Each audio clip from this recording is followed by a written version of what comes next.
Well, hello everyone. Welcome back. Last week we did a paint pour painting that was a clean pour, and this week we're doing a dirty pour. And I will discuss that multiple times as to what the difference is, and what that is and how that looks. But for now, let me show you the result. This is a dirty pour, and I decided to do an underwater scene, including a whale. Let's jump into it, shall we? All right. Last time you guys saw me do a paint pour, I actually did a pull technique, and I thought that we should do a dirty pour next. So I actually have some of the same colors that we used last week, but we're going to do a dirty pour. So what's the difference between a dirty pour and a clean pour? Well, a dirty pour, you mix all of the paints together into one cup and then flip it onto the canvas and then move it around from there. The clean pour, as you saw, you pour each color individually onto the canvas. So that's the biggest difference between a dirty pour and a clean pour. And you can get a lot of different results depending on how you do that. And I'm sure you guys have seen a lot of YouTube videos about that and that kind of stuff. So what I have here, same colors as last time, but I'm going to layer them in this cup here. So this is the white, and now I'm going to add the brown. Oh wait, I forgot to add the WD-40. See? Very important. Make sure you add the WD-40. So we're gonna add the WD-40 in between each layer.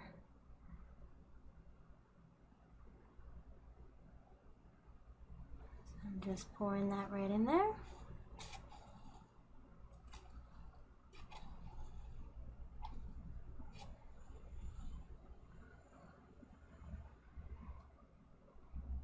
All right.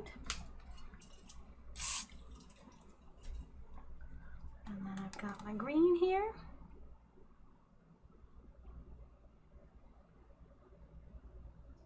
Now you can use whatever colors make you happy, and that's fine. I will suggest that if you're going to do this, to make sure that you have at least one dark color and one light color. Keeping that, if everything is all pastel, you're not going to really be able to tell the difference between one color to the next. And same thing with everything is like basically black. It's going to be really hard to tell the difference between one color and the next. You basically want to have some contrast in your colors, and not just in hue, but also in value. All right, and then a little spritz on top.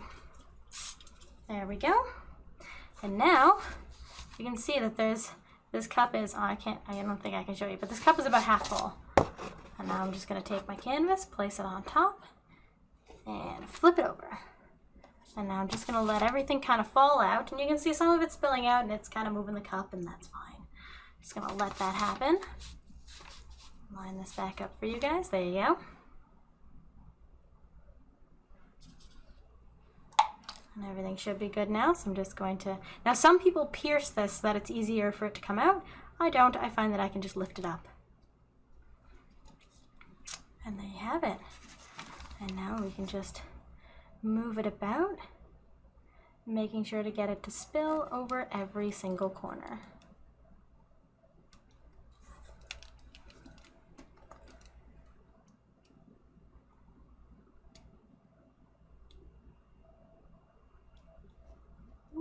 And then over into the last corner.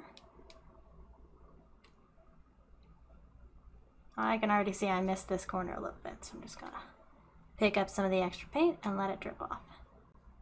And that's fine. And there we go, right off the edge there. I'm just gonna pull it back this way a little bit, just to kind of shift it about, get more of that purple in there. And there you go.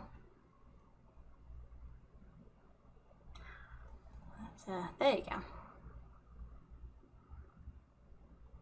So we will be back and paint a lovely oil painting over top of this in just a moment. It's gonna be like a week for me, but it's gonna be like a few seconds for you. So Now, to get to the painting, what I have here on my canvas, or on my palette, whatever this is called, what I have on here, I have my goop, which is the same goop as always. It is the Neo Maglip from Gamblin'. And then I have titanium white. I have some Viridian green, or Viridian hue. Then I have some Prussian blue, which is many shades darker than phthalo blue, in case you're wondering. This is very dark. And then I have some burnt umber. So what I'm thinking about doing is an underwater scene. You guys already saw it, but this is the idea I have in my head. So there's going to be sunlight from this part coming down like that, and this is going to be like greenish, and this is going to be like bluish, and then this is going to be like some rocks. And we're going to just see what happens. Obviously, you guys already know what happens because you saw the intro, but I haven't yet, so you'll have to forgive me. So we're going to start with goop, going over the entire canvas. Now this I did on canvas board. Oh, my everything is moving.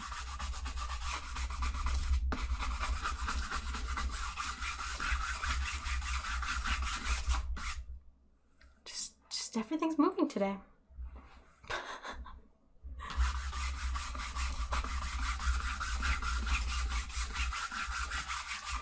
Okay, so let's apply some of the color and then we're gonna blend afterwards.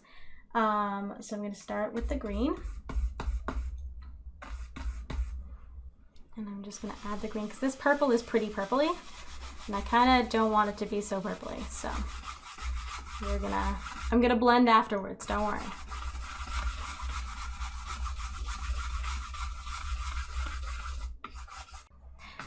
So this is the Verdant hue, and you can see here that it is just slightly coloring that a little bit more green. And again, we are going to blend this. So it's okay if it's not the most perfect right now. There's also going to be a layer of white that's going on top of it as well. And you can see that Verdant hue is fairly transparent. Like not overly transparent, but pretty transparent. It's not a very opaque color. And same with Prussian blue. It is pretty dark, but it is vaguely transparent. So it just kind of gives everything the hue without destroying the ability to see the texture of the paint pour behind it. And that's going to be really important when we're adding the other things to this painting, is because we want to be able to see the paint pour. And you can see that it kind of has this like you're looking up kind of feel, that like this is like some rocks and like we're looking up and these are like bubbles. That's kind of what we're going for. So I'm jumping right into the Prussian blue, and you guys are going to see immediately how dark this is. So we're going to go right into it. And that's going to go right here.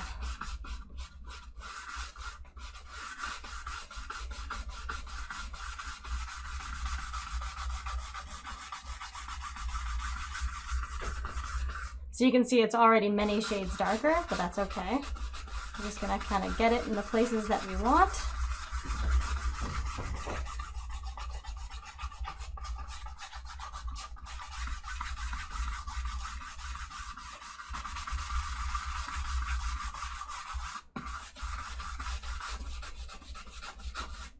Pick out like this part here to be blue, all the way to the corner there.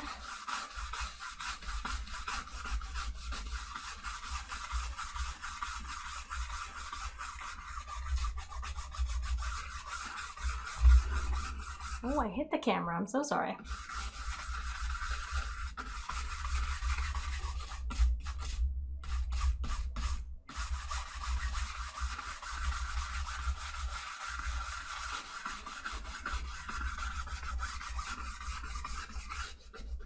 Okay, and then this bottom section, I'm going to add a little bit of the brown.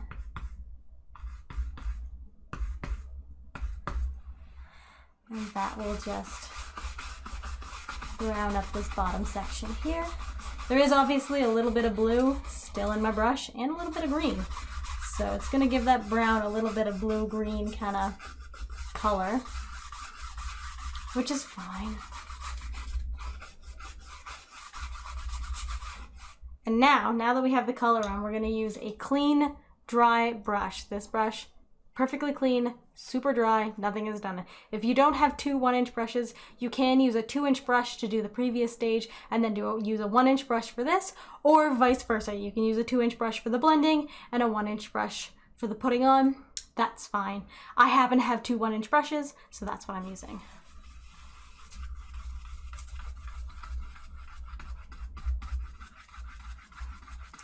So I'm just blending this using my other brush.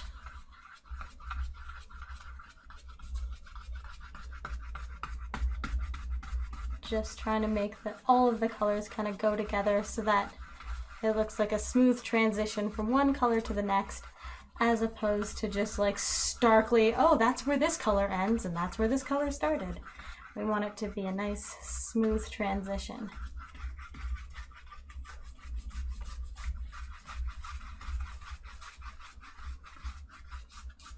And obviously, because there is teal in the background on the paint pour, it's pulling in some teals through here, which is looking pretty stunning. I actually really like how that looks. So, pretty pleased with myself there. We might try to keep as much of that as possible in the end design. But already, it looks like we're underwater. Or maybe on a coast. Maybe this is the top down of a coast. Anyways, now that we have everything nicely blended, words, we can go ahead and start adding the white. So the white that we're gonna add, I'm just gonna use this brush again because I think that's fine. So I'm just dabbing into a little white, and I'm just gonna show you what I'm doing. As you guys can see, I'm just grabbing a little bit off the end here, pulling it out. So I have in the center of my brush just a little bit of white, and I'm just going to go up in here and add a little white. And I'm going to grab a lot more white than that. Like a lot more white than that. So now I've got a lot more white in my brush. There we go. And now we have a nice bright spot up in the top there, and I can pull that out to have some rays of light happening.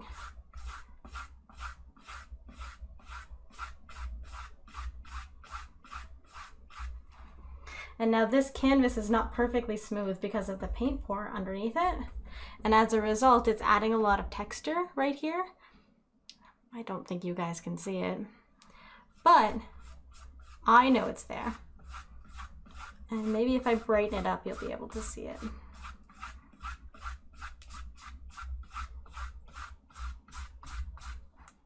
Yeah, a little bit. You guys can kind of see it. But that texture gives a lot of character to the painting without having to do a whole heck of a lot, which is really nice. That's what I like. Sometimes it's really nice to cheat.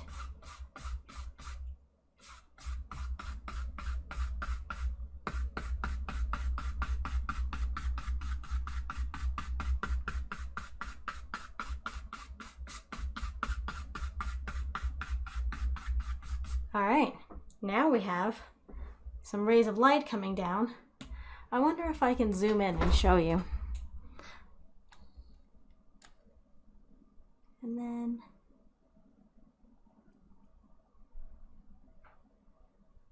ooh, there you go. Now you can see a little bit. So we've got the rays of light coming in this direction, and it's just kind of showcasing the whole thing. Zoom back out. You can really see up there. But that's what it looks like here as well. So now we've got a little underwater scene going on. I want to try to add some like sand, kind of dirt, rocks, kind of things going on down here. So I'm going to bring out my palette knife, my favorite. And I'm going to take just the brown and I'm going to mix it with a little bit of the blue. So we're going to twice as much brown as there is blue. It'll give it like a browny, it's almost greenish, which is kind of weird, but I'm going to try to keep as much of this as possible, but have like it be like coming out of the rocks is what I'm trying to make happen here. So I'm gonna try and make some rocks happen. And just to show, because I was watching somebody paint and I noticed they had a problem with this. So you want to grab a little bit of your paint. So this is the paint that I mixed. Just picked it up, pulled it out. Okay, picked it up, pulled it out. Okay, and then I grabbed a little roll of it. So that's actually not that good. So there we go. So then I grabbed a little roll of it like that. So you can see there's a little roll of paint on the end of my palette knife. You can see it real good right there. Little roll of paint, and if I do perfectly visible, vertical rather, you can see it sticks out a little bit from my palette knife. That's perfect. That means that the palette knife will not get in the way of you painting. Now mind you, we're just doing rock, like the bottom shapes right now, but that formation is going to come in real handy when we start doing the highlights. So getting as much practice with that as possible is really good. I'm just gonna make some rocks. You know, I really like making rocks. After I figured out how to make rocks, it really changed my my viewpoint on rocks. Previously, I hated rocks because I didn't know how to do them, and they were very hard. So, I mean, rocks are hard. So, I mean, really, I had the right idea. There we go. So now we don't have to fill in everything because this is rocks and they just need to be dark. So we're just going to pull out some of the extra color we have here because there's a lot that goes on the canvas here. So we'll just pull out a little extra there. And that's fine. Now that really dark color is going to be really handy for when we do the highlights. So using the color that we mixed, I'm going to add a twinge more brown to it. And then I'm going to add some white. And I am not going to mix this. So I just grabbed some white and I pushed it on top and I'm not going to mix it. That's all I'm going to do. That's everything I'm doing. And then I'm just going to take it like that. Just as is. Mix like that. If it's too bright, we'll come back and mix it a little bit. But if it's too dark, I'll have to add more white. So that's what that is. Got that little roll of paint on the end of my knife there again. And then we're just going to highlight this, keeping in mind where our light source is and the fact that this is underwater, so it's going to not really reach the bottom of this all that well. So we're really only going to highlight the very tippy-tappies of this rock formation. So we're just going to highlight that. And again, very gently when using a palette knife, you just want to use like Eskimo kisses kind of pressure. Just very little pressure here. Do not push down on this knife at all.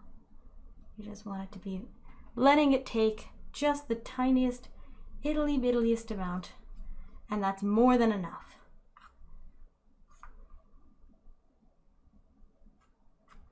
We're just going to build up the shape of some rocks here. I'm going to put one in the foreground right there. There's just this little extra existence. There it is. And this is so I didn't mix the colors so that it had all these variations in it. And you can see like up here, it's like really white. And then like down here, there's a little brown in there. And it's got all kinds of colors going on. And we want that to add some texture and life to our painting here, which as you can tell, it worked. So that's good. I had fun with that. So let's put some rocks over here. I feel like that's a great idea. Sadly, I have to mix more color, which is fine. So I'm just mixing those two colors, the dark colors again together. I'm just going to add some rocks over here.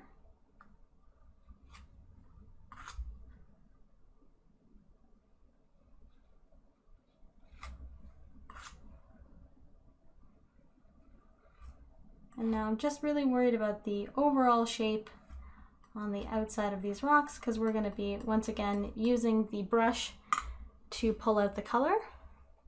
So we're just going to pull out the color here so that this whole thing is dark without having to use the palette knife for the whole thing. There we go. I'm just going to add a wee bit of texture over here because it seems a little see-through. So I'm just going to add a little bit of black there. Well, not black, but the mixture that we made, which was brown mixed with the Prussian blue. Prussian blue is very, very dark. So as a result, everything you use with it kind of has this, you were painting with black kind of look. So again, a little bit of paint on the end there. And we're just going to come in and try not to hit the camera. And just really, really delicately touch and drop. Touch and drop. Ooh, touching the camera. Sorry about that. There we go. And then just really gently blending it out with a palette knife. So it has that same kind of look the other one has. There we go. We're just going to grab a little more. And do a little one right there. Just so it has a little bit of extra. Oh, it's got some good curvature to that one. That one looks good.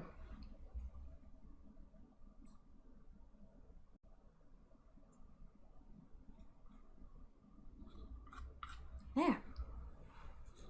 And you want to keep everything slightly blue hued so that it gives it the idea that it's like underwater. This is definitely missing something. It's missing something. Now you guys saw the finished painting, so you guys know what it is that it's missing. I don't yet. I feel like this might be a whale. I don't know. Maybe not. Maybe. What's the worst that could happen, right? Let's try to have a whale here. Let's do it. Let's just go ahead and do it. Okay. So I think this looks like a whale, so I'm going to try to do that. And I may fail miserably at this, but I'm going to mix some more of that brown and blue color. Assuming that the whale is brown underneath it all. Maybe we'll go for like a humpback whale kind of situation. Now I've thinned this down with a little bit of the goop that I use so that it kind of flows better when trying to paint a whale. Okay, so here we go. Whale.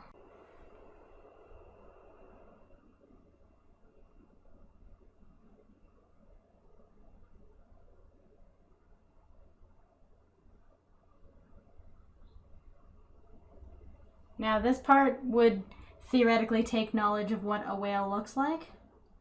So if you want to skip this part in your painting, or if you want to have a sketch first, feel free to do that. Just need more of a chunky, yeah, and then coming down like this. So it's got like a little. I have a reference picture on my on my computer for what this would vaguely look like. Just real vaguely.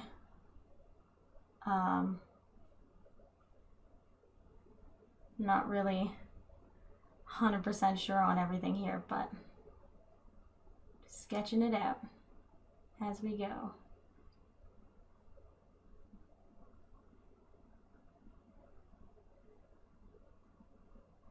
All right. And then up here it's got like a little bump. And then it continues that a ways. Okay. This is my vague shape of a whale. So that's good.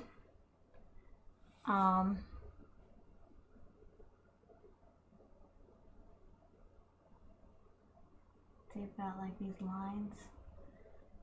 They probably should be done in white and not in the dark because I should be filling this in with the dark. Good idea. Let's do that. Okay. And then I'll add white to the top and try to add an eyeball as well. Okay. So I'm just filling this in as carefully as possible, trying not to touch my rocks. Could you have done this before you painted the rocks? Absolutely. Would it have been easier if you did this before you painted the rocks? Yes. Yes, it would have been. So when you are doing this, if you want to paint the whale first, please feel free to do so. That is a smart idea. I highly recommend it.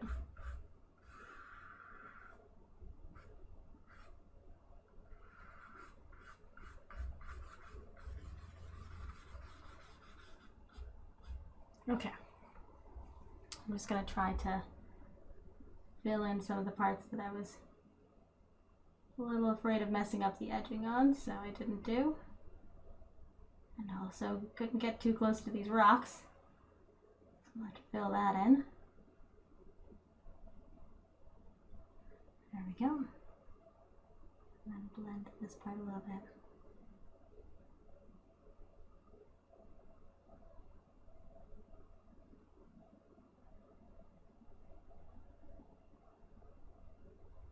Okay, just gonna grab some more of that color to kind of define that lip shape again.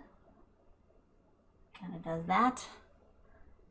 Give it a wee little eyeball. And around there. There we go. All right, good. Should have a fin of some sort. There. That goes on back there. You guys can't see it because it's in the glare, but there is a shape there. Haha, sort of. Trying. We're trying. Okay, let's see if we can add some like white to kind of lift up the colors so you can see a little bit more.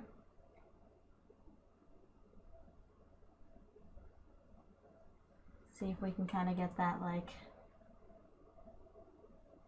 Okay, hang on. So we've got like, oh, hang on. Hang on. I'm a little scared. I'm a little scared as to what I'm doing. And that's okay. You're allowed to be scared.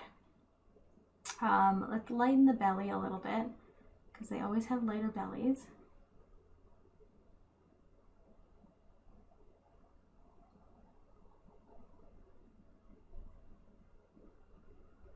And then I'm gonna blend that in.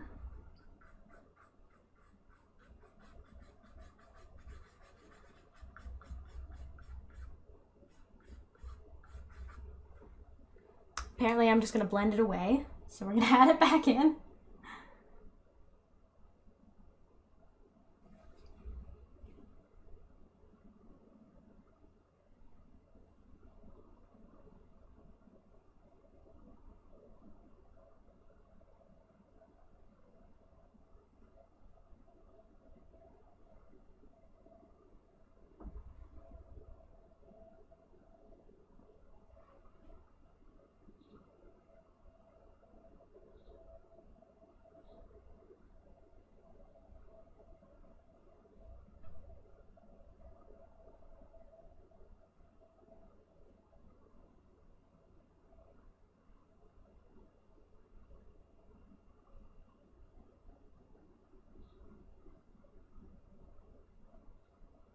There we go.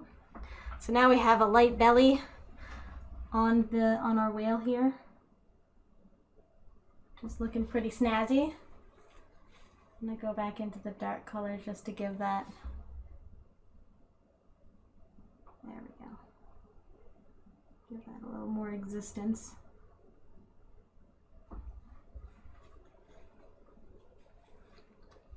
All right, now we're gonna try to lighten up the top a little bit to kind of give it that like lighter top kind of look. So that the light looks like it's hitting it, is what I'm trying to say.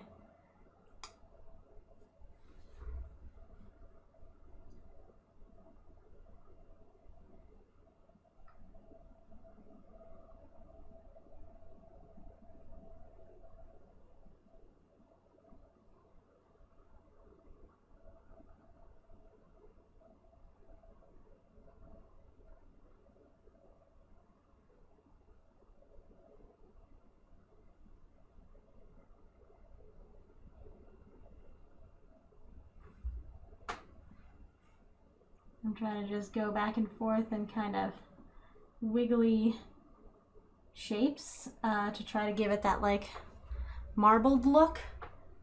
that water does on the backs of animals that are underwater.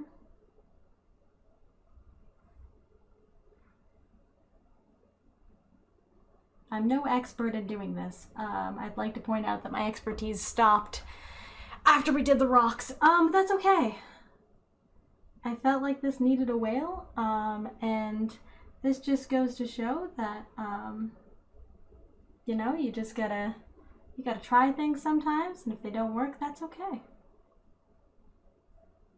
There are no mistakes, only happy accidents, as Bob Ross says.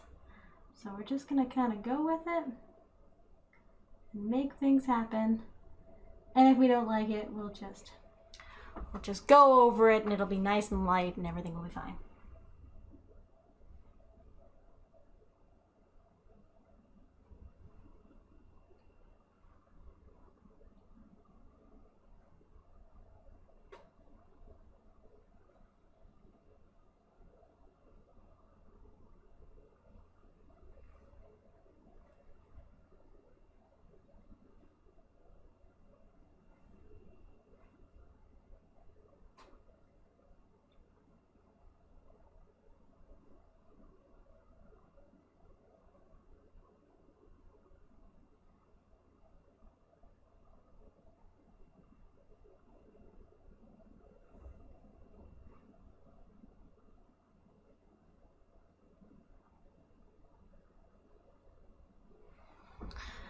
Well, there's that. Humpback whales also have like little dots, so I'm gonna try to give it some dots to kind of make it look more humpback whaley. Just the little dots.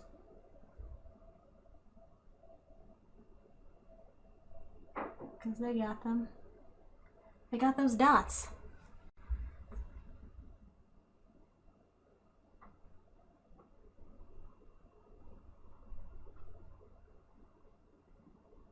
Whatever those growths are that they have, that they do, you know. I'm gonna take my brush over here, and I'm gonna smooth some of this out. I think it's a little much. Just smooth that right out. Just on the bottom. There. That actually doesn't look that bad.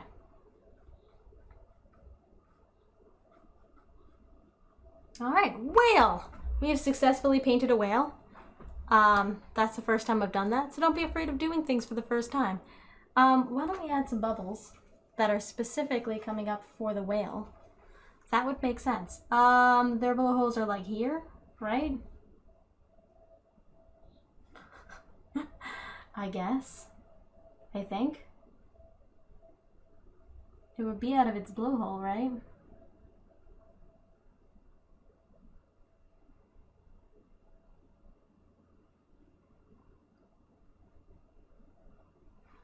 Something like that. And then like some little ones, because they never come out all alone. They always come out a bunch.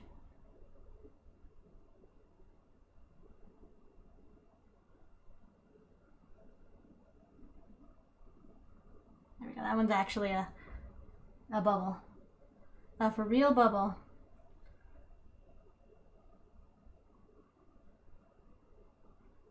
It's got a few friends.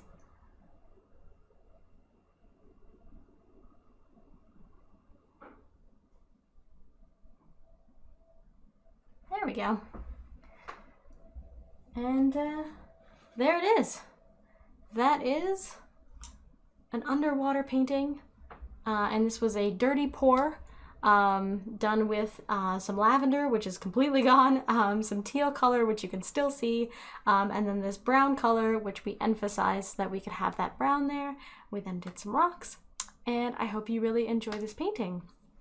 If you would like to paint along, please feel free to do so. And if you want to know, I actually do live stream on Twitch as well, twitch.com or .tv/bloodstainedwings. And as always, in the links below, there will be links to my Patreon, my Etsy, where you can find this painting to be able to do. If you want to make any live comments or connect with me on Twitch, please feel free to do so. And my Patreons, if you want to join the list of names scrolling by, those are all of my Patreons who are making this possible. So if you would like to help me to continue to be able to do these paintings, please feel free to join my Patreon or my Twitch, or maybe buy a painting from my Etsy. Any one of those options are always appreciated. So thank you so much, and I'll catch you next time. And remember, you are loved, and you deserve to be loved. Mwah!